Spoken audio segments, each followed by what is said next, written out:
Hello, everyone, and welcome to another historian's interview here on Tales from the Wandering Scribe.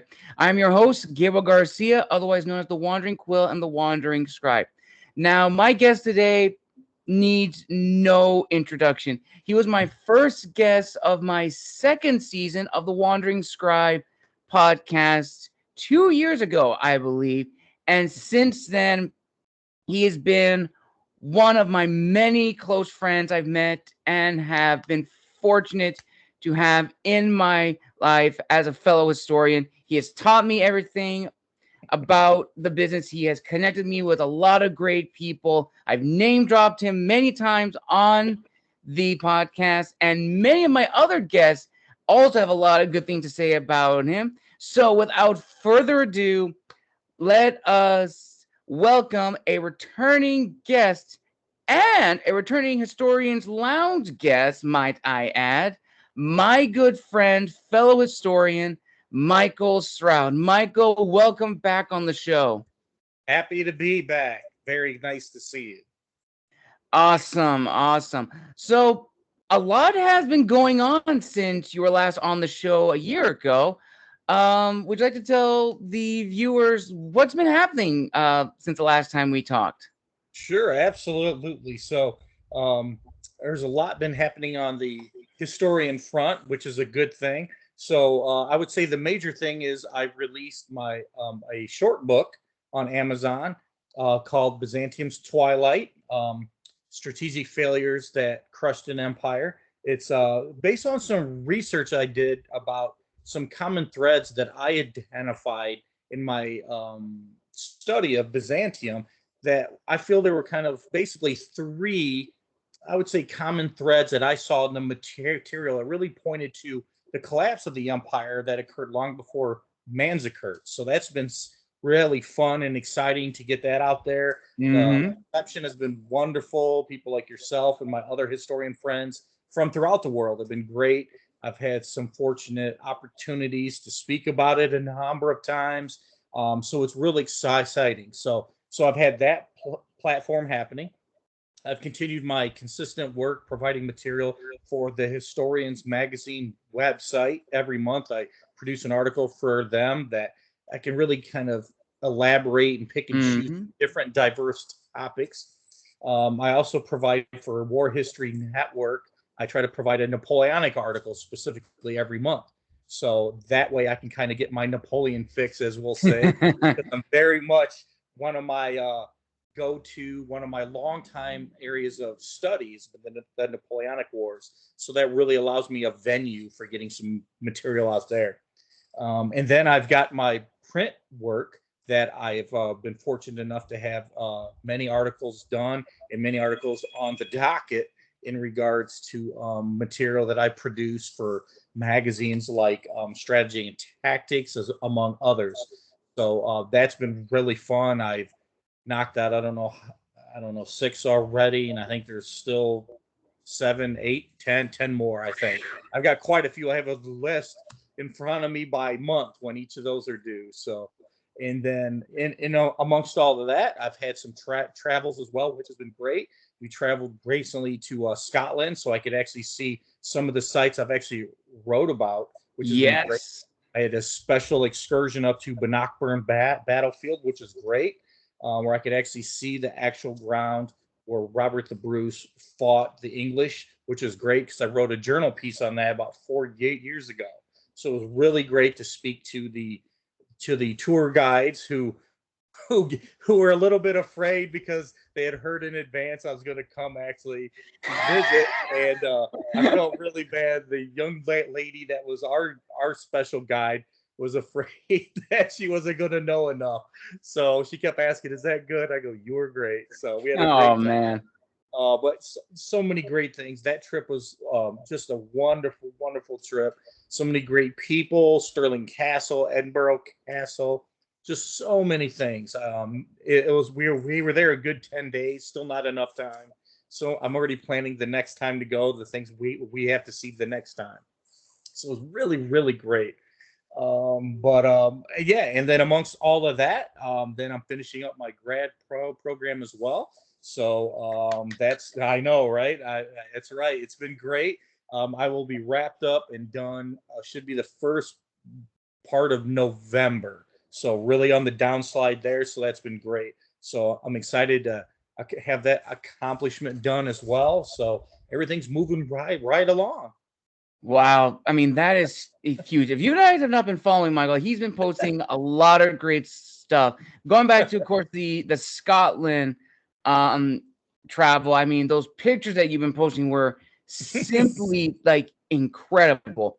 And regarding also your book, I believe I have it with me right here. For viewers who remember, I did a double feature on my channel not too long ago with this book by Xantim's Twilight. And this book is actually really nice. I don't have a lot of books on the Eastern Empire, so this was a really nice thing to get. And this is going to be huge when it comes to my research for the Eastern Empire. But yeah, Michael, you've been doing a lot of work. I mean, you've been busy. You've helped a lot of historians, people in our inner circle, keep busy. It's crazy. So now let's actually dive into some of the questions. Sure. So if I remember going back to our very first interview back on Anchor when we first met, you talked to me about your love for history and how history has grown up with you for a long time. And it's helped mold you into the person you are now. And then where you are right now with all the accomplishments that you have done and everything you want to do in the future, have you ever thought to yourself, or looking back, I should say, what was sort of like your aha moment and desire for wanting to become an historian when you started, as opposed to looking back now with everything that you've learned? Sure, absolutely. So there's really a couple, I would say, phases with all of that. I would say the first phase is when well, say the history bug really got me, and that was at a very young age. It had to be, it had to be before 1979 when I was very young, and I remember the day clearly. It was the day that I was in my parents' room and I opened the closet and I saw my father's army uniform from his time Yes. in Vietnam. That was the impetus for like getting me excited and wanting to understand all of that, understand his time, his experience, understand what all that meant on the uniform itself. So that really was the beginning of me becoming intrigued and wanting to know more about the military history as a whole. So that was always with me from that moment on. My conscious decision to say I need to become a historian really occurred, I would say over 5+ years ago specifically, and it was due Okay. to a job I had at the time in business. I ran a retail business and at the time, and I had a workplace accident that was very severe. It actually broke Ooh. my neck and fractured my skull. So really, that was kind of a literal wake-up call. Okay, what am I doing? Is this what I love to do, or am I doing what I have to do? So I Right. took a hard look at that, and I made a decision then. I need to do more what I want to do. What is it that I love? And it was obvious. What I've always loved is history, and military history specifically. So then I did the research, like, what do I need to do to become a viable historian, to be Hmm. somebody that I have the respect of peers and that I have engaging work and people want to have dialogue around the stuff I do. Right. So, and I realized, well, you know what? We have to go back to school. So I need to be that old guy back in class. So, but you know what? I continued to work, but I went back to school with American Military University, where I'm an alumni. So I realized I had to get my undergrad first in military history. So I went back. I worked 50 hours a week still at the time. Was taking about 2 classes continuously during the whole time. So I went through, completed my undergrad, and then I was like, great. But you know what? For be a historian, you really want to open doors. You need a master's next. So I just went right from my undergrad into my MA program, which as I said, I'm currently in now, almost done, but with the concentration on the American Civil War, because I do have a Mm. strong in that as well. That is a very broad, that is a very wide field with a lot of great historians. I'm connected with a lot of them. I make a couple trips every year to Virginia, where I have friends there, but also family, which gives me a dual reason to go, because then I could see the battlefields again as well. So I'm able Nice. to walk that land a lot as well. So it's a double win every year to go. But that's allowed me to kind of refine my research ability and to kind of improve my skill set. So it's been a concerted, very methodical process that I've kind of put myself through, so I could establish credibility, produce good work that people enjoy. Because I think it's important. It's like, if you produce material that is great but nobody sees it, then you're not really helping the greater cause of improving accessibility to great history. Right. And to me, that's very important. That's why I like to help others with their work, because the more people that can get their product out and get people engaged, it's better for the field, but it's better for the entire world too, because history is a great story. And for me, that's what I get excited by it. It's one endless story of many great personalities. Some Yes. some of the events were global events, massive events that were beyond just one person, but it takes each individual to make that event happen or to see it through to its end. So for me, it's the personalities, it's the stories that make those events. So that's why history is so important, that we support each other, that we get the work out there, and that we make sure it's quality work so others can enjoy it and maybe get inspired as well. 100%. It is absolutely true, viewers. Speaking from experience, Michael has helped me in my journey a lot. When I began writing and getting into the history magazine field, Michael helped me a lot in like getting like connections, writing specific topics, like formatting everything. And Michael was also my second pair of eyes. If I wanted to send something, but I want another's opinion, I sent it to Michael, and Michael sent all the feedback. And for that, I am eternally grateful for that. And yeah, absolutely. As I've said on the show, as historians, we want to help each other. We want to be there for each other's success, and we want to help keep the historians field going by providing great content.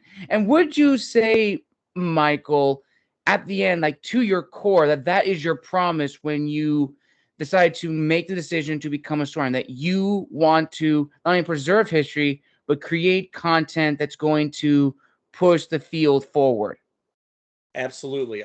I think I take that very seriously, that I feel that that's my own mandate as a historian, that I want to provide great material that improves the dialogue, increases accessibility, um, increases the reach of where history gets to in the areas that we engage both young and older folks and diverse folks as well. That we want to get material out that maybe hasn't been out there in the past. I mean, one of the things that I think is important for me personally is that I always like to do work on topics that either don't know a lot about, or maybe I haven't seen much material on, because to me that shows there's a need. But also Right. personally, I like to make sure I'm always improving my base knowledge as well, what I know.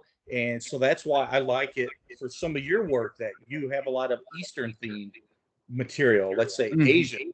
I'm not really well versed on that. So that's a great way, as I support you with your work, I also learn in the process as well. So then it becomes a win-win. So I think that's so important. I mean, just like other contacts that are great, World War II historians, Anthony Tucker Jones is fantastic, Yes. produces great material every time, it's engaging. Luke Daly with his medieval work. I mean, just Yes. so many great people out there, and I don't want to miss anybody. So please, I'm thinking of all of you out there already. I just can't keep everybody's name handy. But those are just two examples of the many that are both professional friends, but friends as a whole, that we so support each other. Dr. Simon Elliott, the Roman Empire.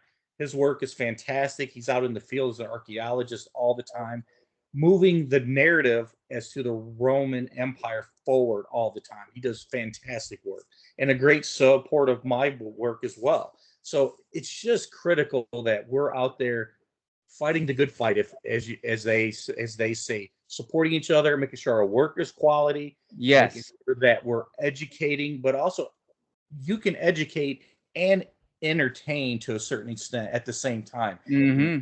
History is under attack in a lot of areas right now, unfortunately. So, Mm-hmm. and I think it's had a bad rap, especially in the United States, for how it's been taught. Let's be very honest, from grade school on, it was really centered a lot around memorize these dates, and this Yes. take the Yes. quiz, take the test, and now you're done. We lose all the value by that approach because it's the context of the situation. It's the individuals involved. What were they like? What was their personality? That's all. Those are the fun things. Those are the tidbits of history that make it real.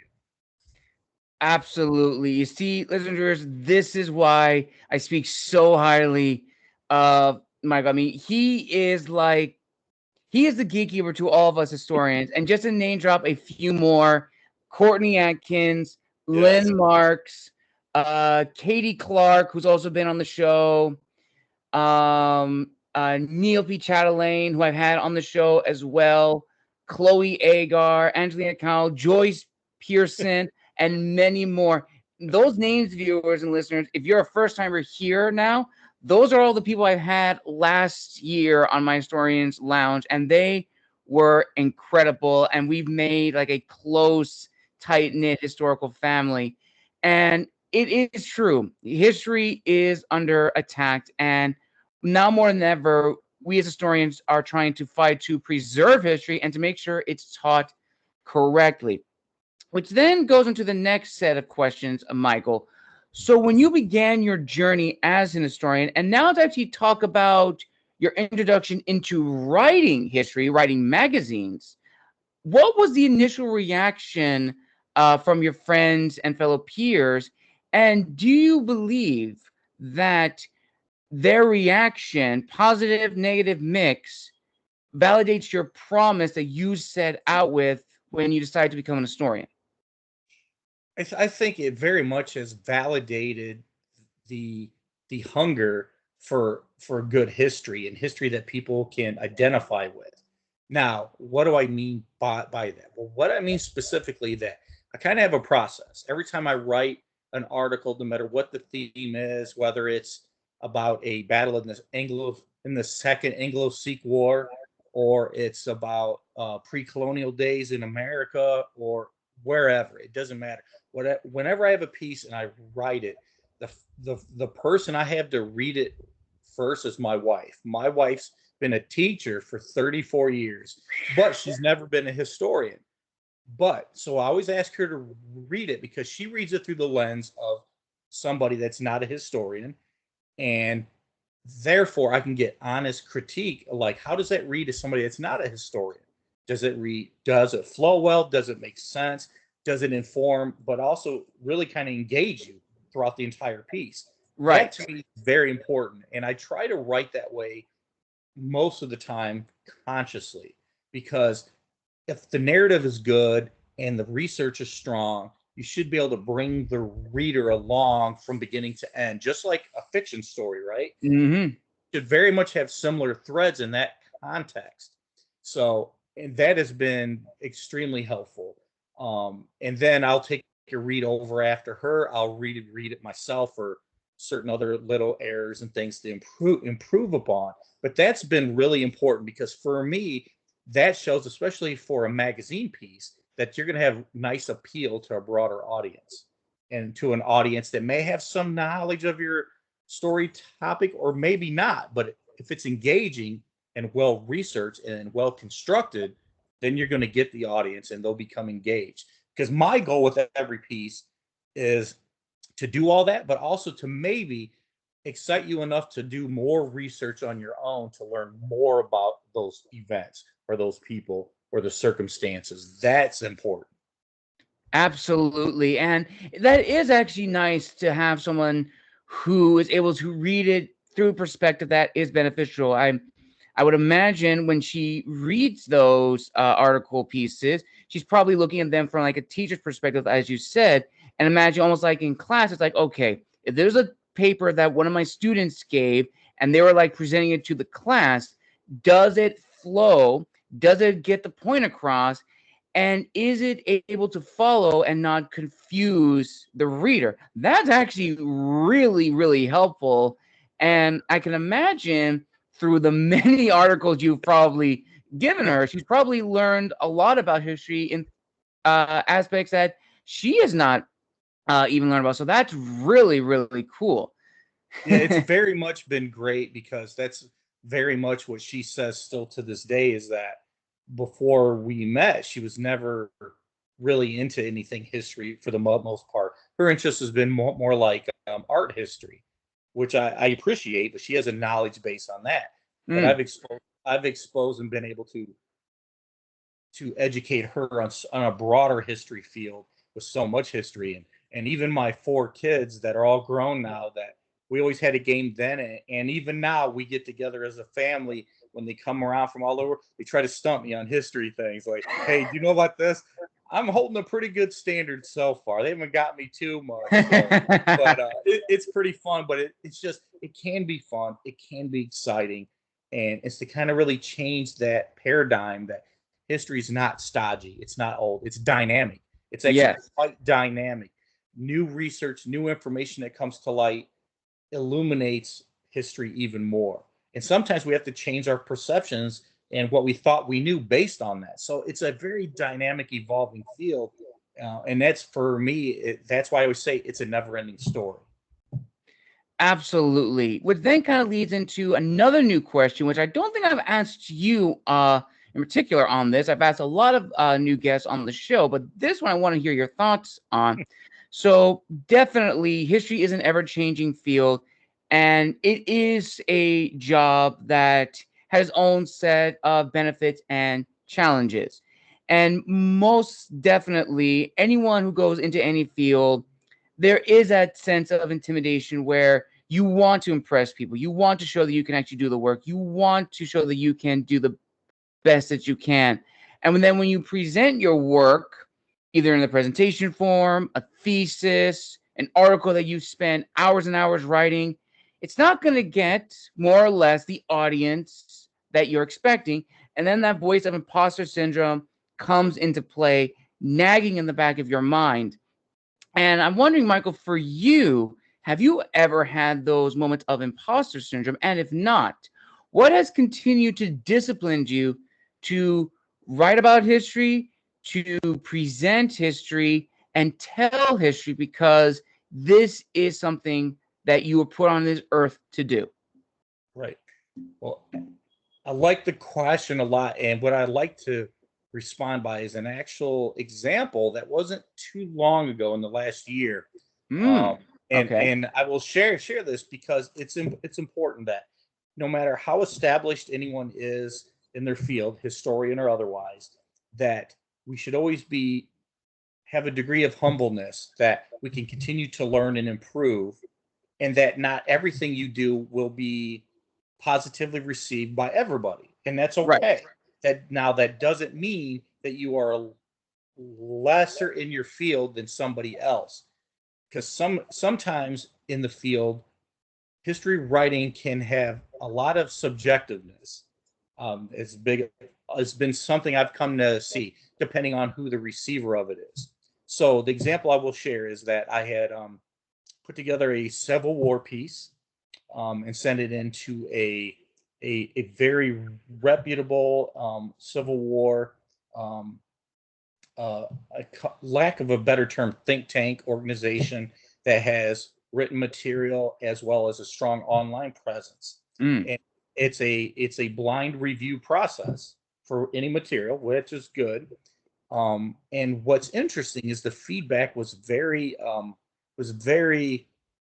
sharp and very I want to say this very dismissive as well. Uh, oof. and as I and the first thought is we all take pride in our work, right? So Hmm. so there's a human reaction that we're like, whoa, what's this about? So as I kind of slept on it tonight and went back to reread the feedback and also the material, what I came to realize is that you really have to be dialed into your audience. And you and I've spoke about this in the past. But what I come to find with this particular Civil War oriented historian organization is that it's really predominantly a primary sourced um, material that they want to see. It has to be Oh, okay. strongly driven by primary, and they prefer it be primary sources people haven't come across. Well, that's not an easy thing, right? Unless Mm-mm. you happen to live in Virginia, which makes it easy when you're around many archives in some other states. So, but that was a lesson learned, is that why there were valuable primary sources in the work I submitted, I have a better understanding of what they expect for submissions in this organization. And that's a learn. And a learn is a good thing. When I can learn more about it, that means I'm better prepared to submit a piece down the road that fits more within the criteria that they need. So that's a good thing. It definitely was a method for causing me to pause and relook at what I did and what their feedback said. And that's a good thing. That just makes me stronger in any work I'm going to send to them in the future for consideration then. Absolutely. And that actually kind of ties in neatly to now the new section of my interview, which I now decided to call the business side of being an author and historian, because I definitely feel it is important to talk about that. So, Michael, in your experience and in your opinion, when you decided to become an historian, did you do research into not just the field, but also the employment side of being a historian? Because I think a lot of us who want to be historians, we all want to try to get the big jobs, either work at the Smithsonian, be a state or public historian, be on part of like a research team, and so forth. Yep. But those goals are not impossible to get, but they do take time, especially if you are a first time historian or someone who just got out of school and you're Yep. untested. So, for you, how did you sort of like build yourself, your brand as a historian in the digital world? Absolutely. So this is a very, very important part of the discussion. I'm glad you have this part, because at the end of the day, we can be passionate about history, but we still have to eat, right? We have to pay Yes. bills. We have to figure out a path forward within our area of interest. And that's not always as straightforward in the history field as other career fields are. I can speak to this because I spent the last 30 something years being a retail manager of businesses, and I made a conscious decision some years back to work to get out of that field because it was more of what I had to do and not what I wanted to do. Mm. So, in addition to going back to school to formally educate myself, even though I've surrounded by books and I have for years, and I've read almost everything already that my professors had me read. Thankfully, I already had copies of everything. But during my undergrad is when I really started to get work out there, because it is a process. And Yeah. it's a process because you have to establish credibility. And Mm-hmm. credibility only comes from consistency and strong work that is accurately researched. So what I did is I really kind of laid a plan, as I mentioned earlier, for myself in steps. And so going back to school was a kind of step one, but in conjunction, as I got going, and I've always had some, I guess, skill in being able to write that just became more refined. That I was encouraged by some of my friends and professors with some of my work in my undergrad, saying, and I even said I've reached out to them as well about putting some work out there. So you can't just jump from that to like getting book deals and stuff. It's not how it Mm. works. So what I did to start the process, I had a methodical plan. It's like, okay, let me start with online websites, because most online websites are craving material for their Right. site. Now, granted, these are almost everyone I've come across almost is volunteer, but you have to start in those avenues to get your work out there, establish Right. credibility. So I was able to research online what were some strong military history websites with good traffic, good reputations, and great work that's already there. So I reached out to a few of those. I was able to send some material in and start getting my name out there. And it started Mm-hmm. a CV, which is so important, a CV of your work that's out there. And that's really where it started. And then from there, after getting numerous articles, then I researched what are the print magazines that are still out there. Mm-hmm. Now, print is a tough field because it's shrinking all the time. But Yes. but when I started with some work, I started with some short articles in magazines in the UK actually. So I was able to get some magazines published and start getting a little bit of pay for those articles too, starting in magazines in Britain. And then I was able to get deals for longer articles in magazines both in the UK but in the United States as well. So then I'm able to build on that. Start small with online, go into print magazines, and then I have my book contract as well for the book I'm going to finish up when school is done in November. I'll have that book done by March, and then it'll be submitted to the publisher, and then we'll go through all that stuff. So it's building credibility through your work and the consistency, and that you establish yourself as a professional by always having your work done on time and having it done to the standards of the publication itself, which is so important from the business end of it. Yes.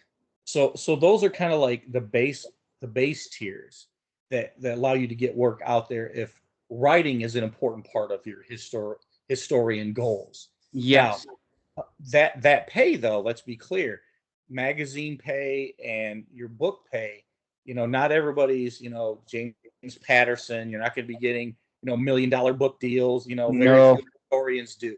But what you do is you start getting some pay, you get some credibility. Then you have to take a hard look at, okay, what are my work options? And we're in an environment now where those are highly sought after, as you said. Mm-hmm. Now the big tier ones, like you already said, those have a lot of applicants, and they're usually PhD level people applying for those too. But there are other ones. There are ways that you can look beyond that. A lot of the smaller town historians, I'm sorry, the smaller town museums are always looking for at least part-time folks to help a lot. That's a great way to consider getting your foot in the door in a smaller tier museum as a historian, even if it's part-time, because it gets you that valuable experience that also will down the road open more doors as well. Yes. So there's that. There's the also difficult to get into, but a viable avenue is governmental historian jobs, the federal Mm-hmm. government. That's a very tricky beast all unto itself, but those are different options as well, which we could spend a whole time just talking about Yeah. that as well. So there are options there, but there's also the ability, and I'm going to plug um, Holly Snaith, who's done a fantastic job of creating her brand as a Yes. Another as fellow historian. a diverse historian that's created her own unique brand and forged her own way. And Holly and I have had good conversations ourselves, and I think there's a lot of value in that, finding how you can break out and create your own method of revenue and income with what you can offer based on services and your historian skills in different avenues. Well, that will open more revenue streams as well. Yes. So there's kind of becoming your own self-made historian, if you will. Mm-hmm. So you're always going to have your traditional avenues, museums, governmental work, and so on. But then carving your own path, there's a lot of allure on that, a lot of work, of course. And Right. you have to kind of pound the pavement, as they say, to try to get out there and maybe secure paying jobs. But that's another viable option as well. And then there's the reality too. I'll end this part with is that um, a lot of historians, you might have to work other jobs that aren't historian jobs, at least for the time being. But Mm-hmm. keeping your eye on the prize, it's the long-term goal. Always working towards that goal as well. I mean, as I said, I had long time, 50-hour-a-week job that was not history. I still was doing history work and still doing school after work.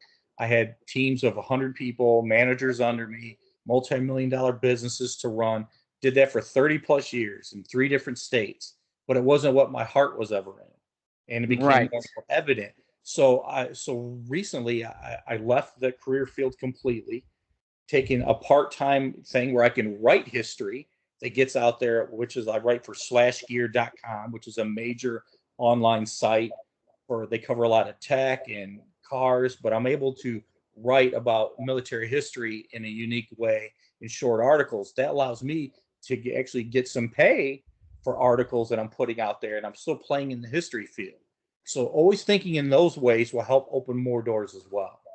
Definitely. And also, just to add to that as well, one of my guests also brought in something which is really profound in the sense of what are your long-term goals. Now, when I had this guest, we were talking about his fantasy book called The Mind Lord, and he's a dwarven fantasy author.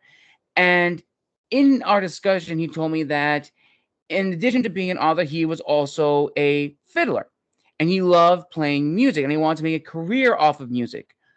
But over time, he realized the more he tried to make a living off of his music, the more he realized his passion for it was dying, and he did not want to sacrifice it. So he had to step away from being a fiddler to pursue something else. And he took that mindset to his work. He didn't want his passion to die in history or being a fiddler. And that's the same thing for an historian. If you try to go out, at least from the knowledge that I've gained from you, Michael, and a lot of other guests I had on the show, you don't want your passion to die early soon. Because if you try to make your career out of your passion very early, you're not going to be happy. It's going to die with you. And by the end, you'll be doing something completely different, and history will just be an afterthought. Yeah. And that does lead into another important thing, which he mentioned is, again, going back to long term goals. Do you want to be an historian, or in this case, author, or do you want to be known as an author or historian?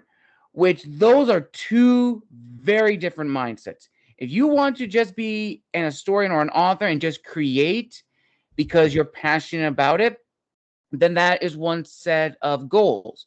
If you want to be known, that's different, because then you have to work to show your name to everyone in the field. You have to go out, you have to do things. And that's a very different mindset with its own set of goals.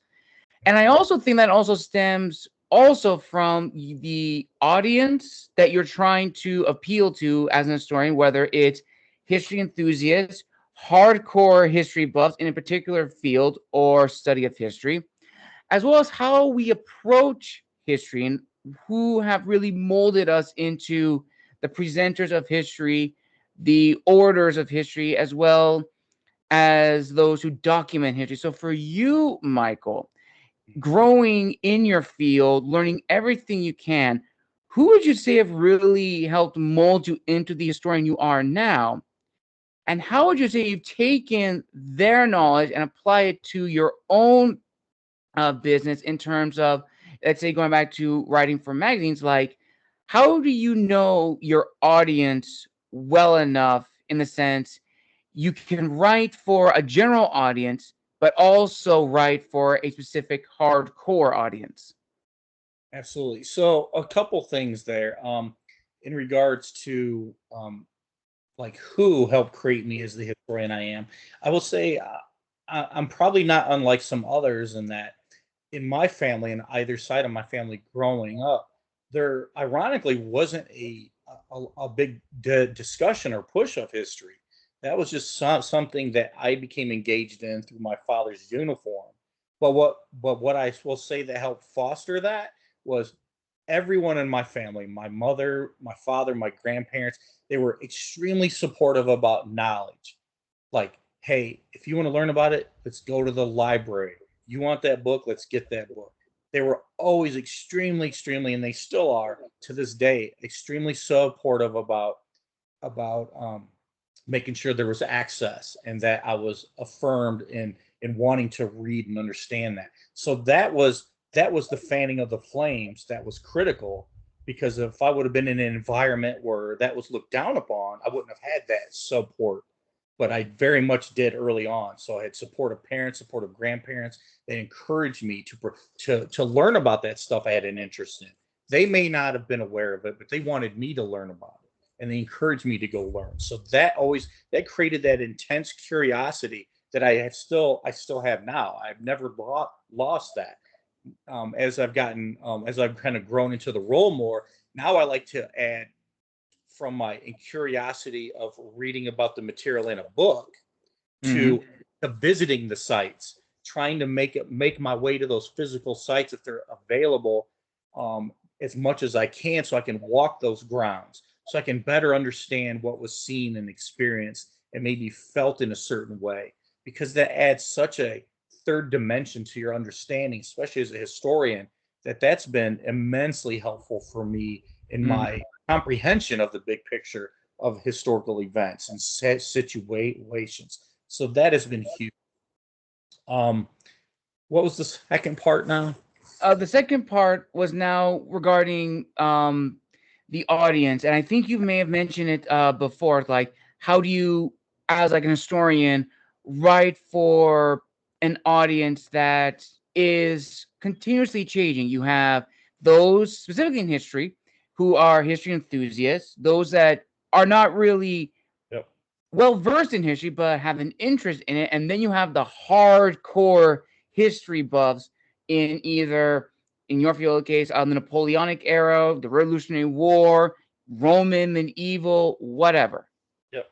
Excellent. Yep. Absolutely. So that there's a couple steps I always take when it comes to the audience. The first thing is it's I'm always going to review the author guidelines that are provided by the editor, because if you're writing for a magazine, every magazine has its own it has its own feel to it, which Right. corresponds to the audience then. So you want to review the guidelines, be very specific about the detail in that, because that can make or break your credibility with the magazine, especially as to their audience.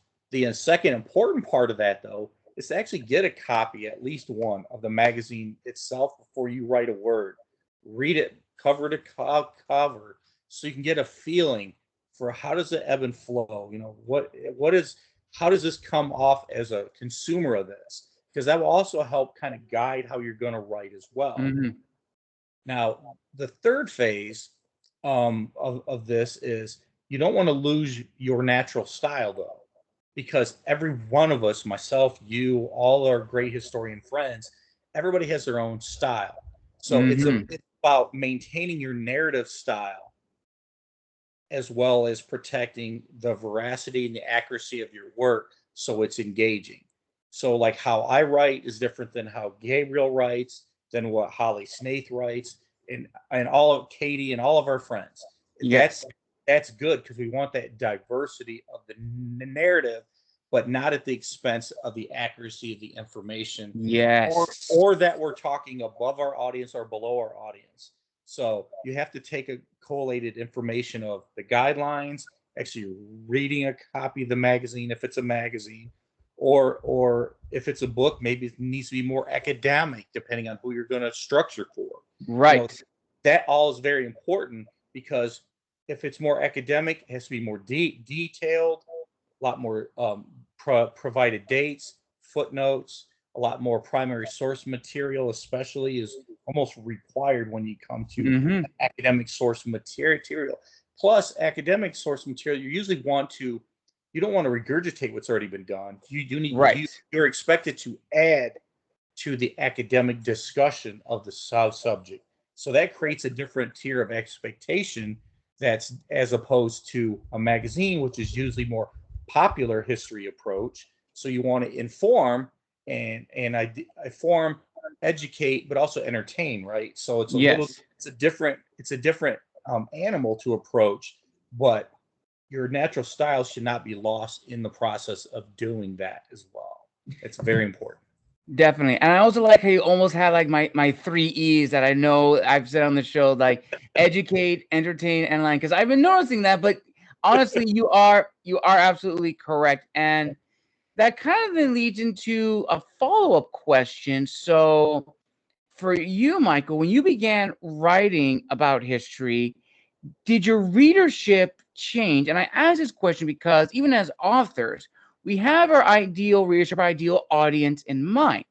But 9 times out of 10, our ideal reader and our ideal audience is going to be vastly different, something that we would not even expect. And that I think is incredible. So for you, is your ideal readership different from what you initially expected when you began this part of your journey?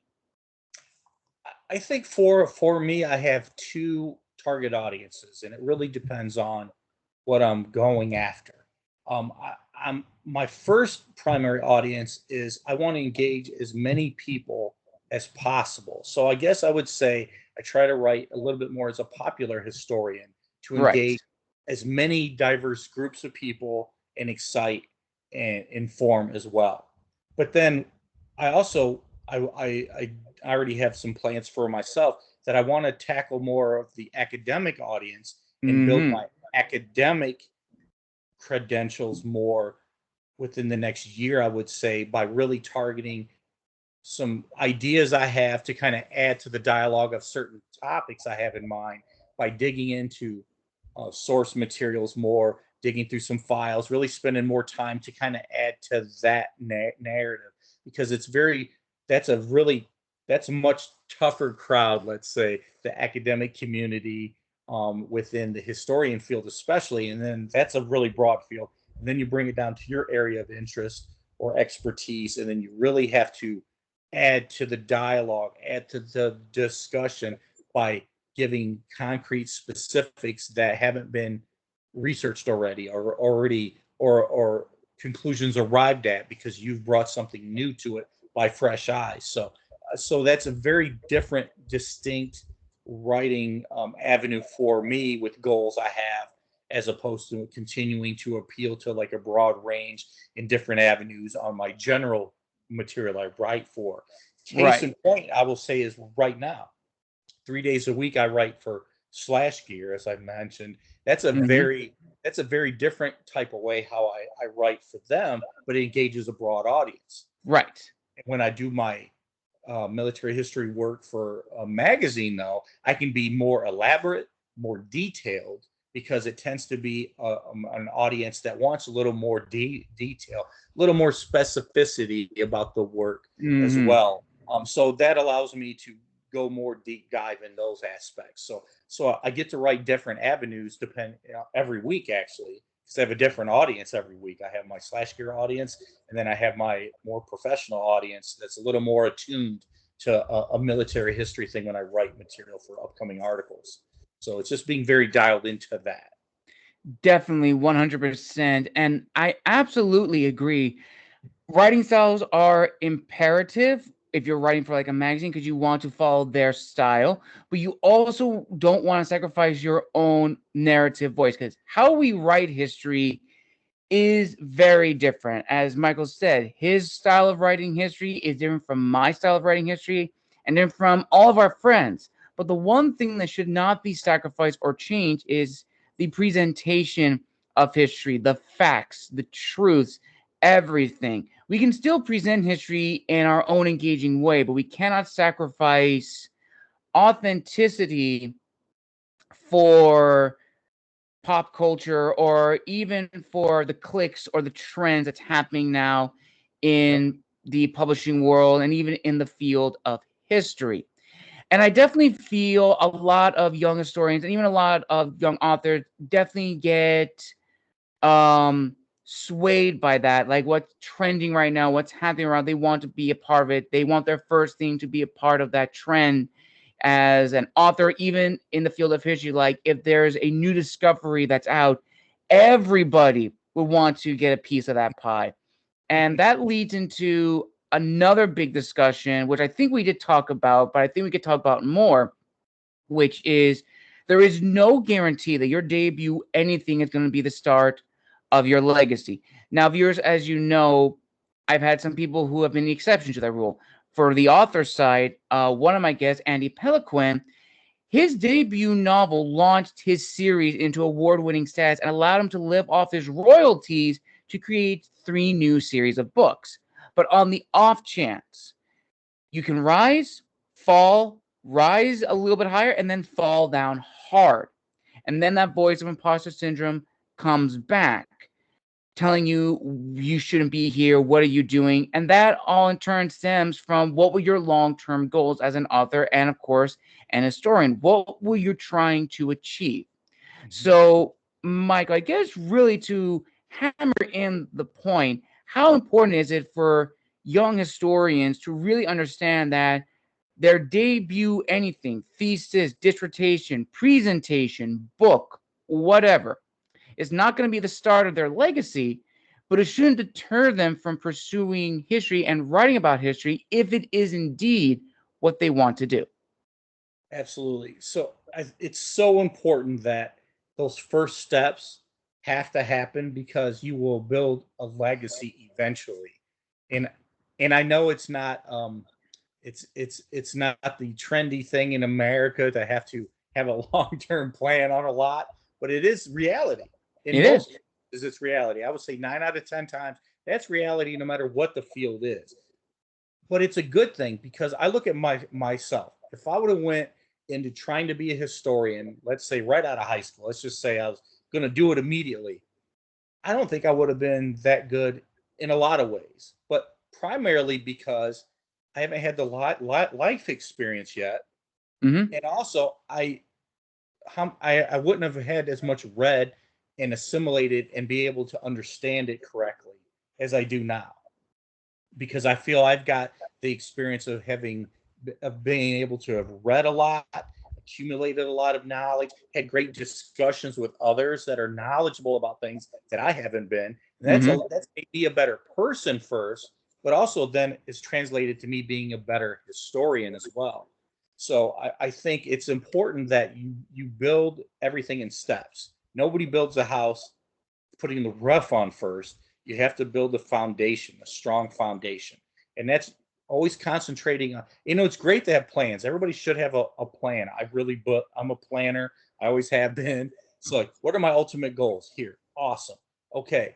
Now let me start working my way towards that. There's going to be detours and different things happen. That's life. But if you always keep your eye on what you want to achieve and you keep your finger in the history pot, even though you may have to work some other jobs that you're just like aren't the best, but if you're contributing still some work in history or you're engaged in it on the side in some way, that keeps you moving forward towards that ultimate goal, and keep having that hunger. And as Rocky said, you keep having the eye of the tiger. Right. You're going to achieve that because it's not all smooth sailing a lot, but it's building on what you've already done. Another step, another step. You're just building it there. Boom, boom, boom. You're building up. You're establishing a presence. You're building credibility. But also, you have to have humility Right. because, like, I don't care who you are. Nobody's perfect all the time in any of the work that we do, and we all make mistakes. But Mm-hmm. it's having avenues for getting that feedback. So people around you that can give you honest feedback when you need to hear it. Whether you want to hear it's another story, but you need to hear it. We all need to hear it so we can get better. And that's the goal, is honest feedback should make us better, and that we take it to heart and we work to improve on it. Because the more honest the feedback that we get is received, the better we can be in our work going forward. And that's very, very important and critical. To everybody should have at least one person that can give you honesty about work that you've done so you can improve upon it and get better and refine it more and more. That could be at age 20 or age 80. It doesn't matter the age. It has zero to do with it. It all has to do with it. You're receptive to the feedback and that you're willing to improve upon it. Absolutely. And also to add on to that, as one of my guests said, grit trumps talent. Doesn't Yep. matter if you are the best writer, you can memorize the dates, you know everything about this one aspect of history. If you are not willing to go through the fires and the flames, Dragon Force reference, you will burnout. Yep. And think of it like this: grit transforms into talent because you will have a better idea of who you are. And that leads in kind of to like the last few questions of the interview, Michael. So I'm going to try to change up a bit.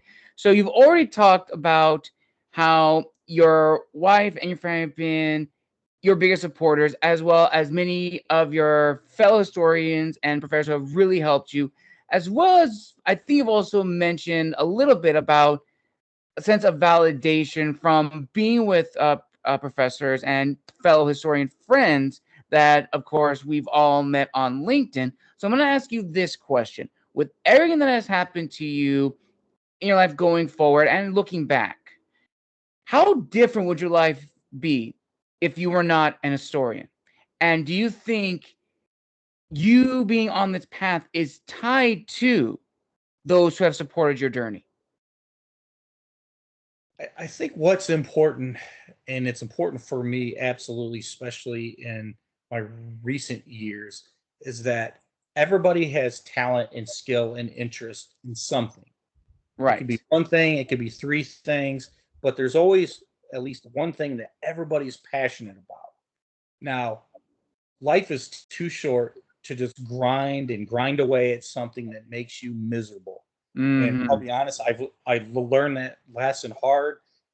It provided a good salary and good consistency and all that, but it was never excited. You know, I lost passion for it many years ago. I was never really that excited by what I was doing.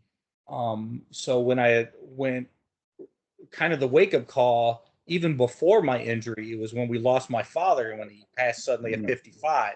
My dad was very young. Um, and I'm 50 now, so I'm only 5 years away from when we lost my dad. So as Wow. they got closer to me hitting 50, I started going, wow. So let me kind of take an assessment of everything. So I Hmm. kind of looked at, okay, I've done 30 plus years of this, but how much have I enjoyed that?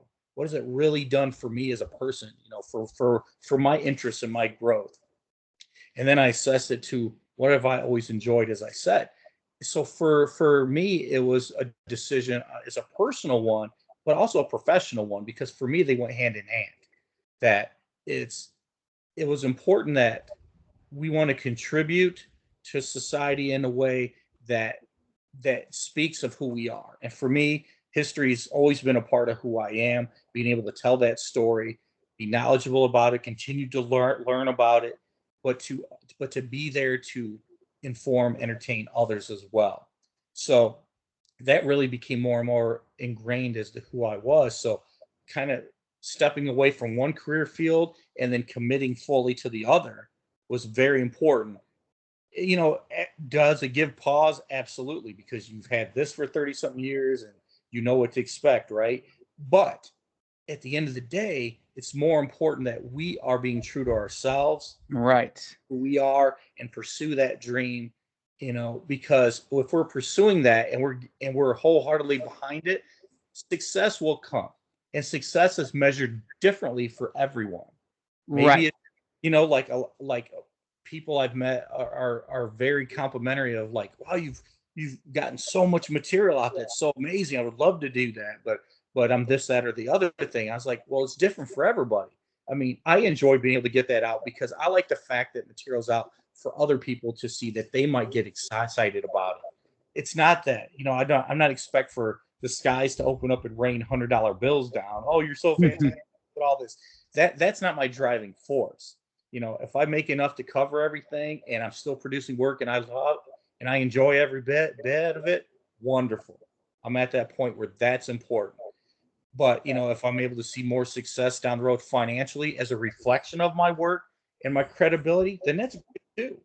But the fact is, being a historian for me, it has been a lifelong dream, and it's one that I feel I'm just getting started on, and that's exciting because I'm going to keep getting better. I'm going to keep getting better material out, keep making great friends like yourself, Hmm. working together so we can help educate through the narrative that is history to people throughout the world, and be excited about it and engage in dialogue that is great, that is realistic, that is challenging at times, but that's good because history is not just my story or your story, it's our collective story. So for me, it's being true to myself, and that success will come down the road as well. And that can be tough for people when they're young. They're starting off, oh, I need it now. I need it now. Okay, you will get there, and maybe you do some part-time things to help pay the bills, but your work now lays the foundation for success later on. That is perfectly said. And that kind of answers this last question I was going to ask you, Michael, which is, what is your word of wisdom to fellow historians? But what you just said is like perfect. Is there anything else you would also like to add to that? Or do you think that's like a perfect thing to say for young historians who want to go into this field? I would say the other part I would add on to what I just said would be the value in networking is so huge. The historian field is great. Utilize the tools to network. Go to historical societies. Go to meetings if they have historical organizations. Get on LinkedIn. Communicate. Get your name out there. Connect with others. Connections are so important because you can support each other. You can bounce ideas off each other. You can also maybe it will lead to some opportunities down the road. But it's critical that building your foundation as a historian should also always include networking. Always should do that because it's a value both within the field, but professionally, but it can also be a big positive personally as well. Absolutely perfectly said, Michael, and a perfect ending to this amazing historians interview. Thank you all, my viewers and listeners, for coming on today. Thank you also to my good friend Michael for coming back on the show for what would now be his third appearance on my channel. So, Michael, thank you so much for coming back on the show. And where can people find you on social media to interact with you, as well as are there any projects we should be looking forward to down the road in the future? Sure. Well, a couple things. LinkedIn is my biggest source to get a hold of me. Easy to find. Just search bar Michael Stroud, and I will pop right up. So that's that. I'm on Twitter, but not as much. Takes a lot of time. I don't always have, but I'm on Twitter as well. As for upcoming work, I'm going to have a lot of print articles coming out in the foreseeable future, or at least over the next 12 to 18 months, in Strategy and Tactics magazine, as well as World at War magazine here in the United States, as well as I will have a book I will be turning in that will be about the Tudor Navy. That'll be in the spring, and that will get turned around within a year. So I'll keep everybody up to date on that. But that's the one I'm going to finish up right after at the end of the year, first of next year. And then I might have some professional speaking engagements soon. Should know about that within a year. I'm sorry, within a month. So I'll keep everybody up to date on that. I will link all those down below in the description of the video, and I will also tag me and Michael's Historians Lounge episode where we talked about the Roman Navy, which was my favorite episode. I know I have a lot of favorites, but that one was really close to home for me, being a classical historian, and that was, of course, really fun. And also, my viewers and listeners, make sure to go over to Anchor, which is in my About page on YouTube, to click on that link, and you'll have to scroll down if you want to listen to the very first interview I had with Michael all those years ago, which, yeah, nothing, it's been like 2 years. It's crazy, wow. But it's just yourself a copy of Byzantium's Twilight on Amazon. I will also link that down below, as well as tagging the video. And thank you all for joining us today. Thank you, Michael, for coming back on the show and for telling us what's been happening in your life and what we can expect down the road. And until next time, viewers, this has been The Wandering Scribe and The Wandering Quill. asking you to like and subscribe and comment down below what was your favorite part of this interview. And until next time, we will see you again later. Bye.